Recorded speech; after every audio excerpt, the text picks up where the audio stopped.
big question is, what do you see, or I know you're one of the main writers for the show, so what are you going to do in this third pod that's going to be exciting and new as opposed to the first two pods we've seen? Oh, the first two weren't enough for her. How many shows do 3 seasons in 1 season? That is very true, and I'm very impressed, and I want to know. We don't sleep. No, at the end of 15, you see the beginning of this new world, right? You see a world where Daisy wakes up with a different dude in her bed, and May's working for Hydra and Colt. So there's a whole new world to explore. And I think we could have done a whole season longer than what we have. But, Ada is a clever young woman, robot, android person, and I think she's got big plans. So big plans. Watch out. Well, can you tell us a little about what Ada's?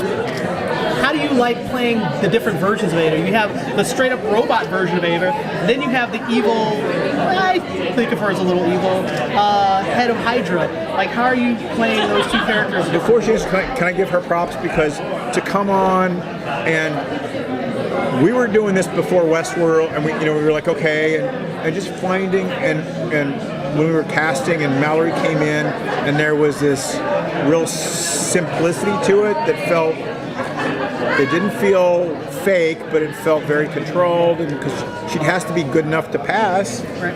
And just how she's taken that and added different pieces to that along, has, for us as writers, it's been really fun to watch as it developed. Thank you.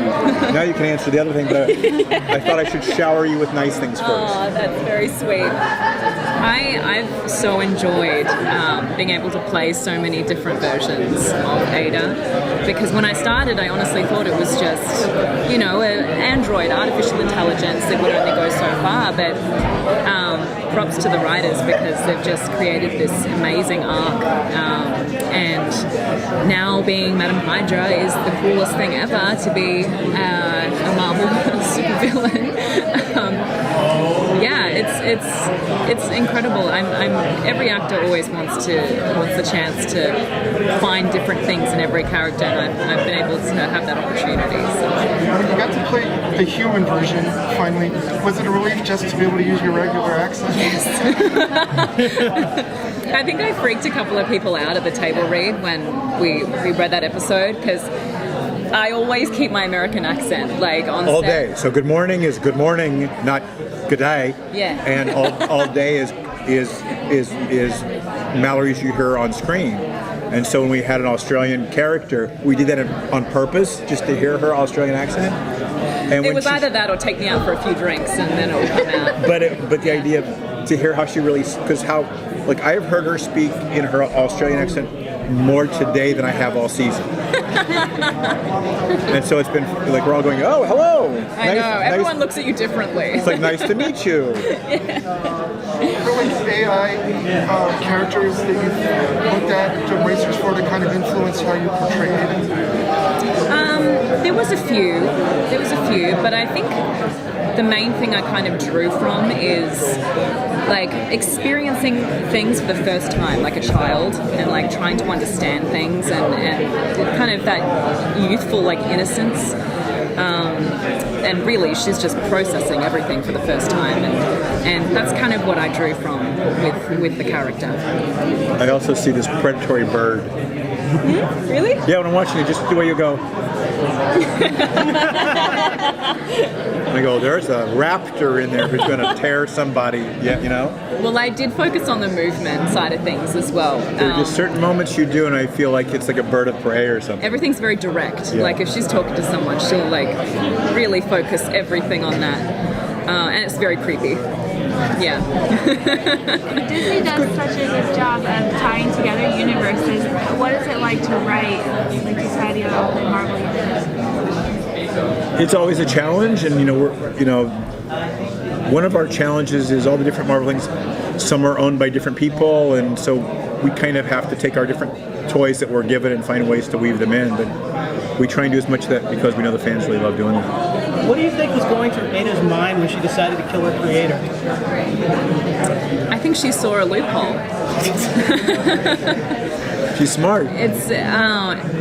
She honestly thought she was doing the smart thing, and her two prime directives are to protect the framework and to protect Radcliffe. And this was her way of protecting him and also protecting the framework by having him live forever inside the framework. You don't think it was more her getting freedom to do whatever she wanted? I would.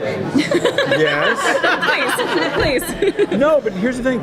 She's right, because these are if there's two things you can't do and they prevent you from doing what you really want to do, finding a workaround, and the fact that Radcliffe really believed that living in the framework was the same as living, and if she really believed that Radcliffe at some point would have regret and destroy the framework, she could then logic out, well, if I get rid of the real world Radcliffe and put him in the framework, I'm totally supporting my protocol, and she can do it, and then she doesn't have him around telling her what to do. Right. So I think it's Both, maybe. I think she's a pretty smart little android. So, the people that, like, Ada's creator passed away, and like the human counterpart of Ada, do you think that perhaps in future episodes we might see them come back or flashbacks? Because there's this alternative universe. Is that a possibility? Well, You can say it's a possibility. anything is a possibility. But I guess we're just gonna have to watch every week and see what First happens. con, and she's already learned it. With Marvel, it's like, that's a great question. I can't answer that.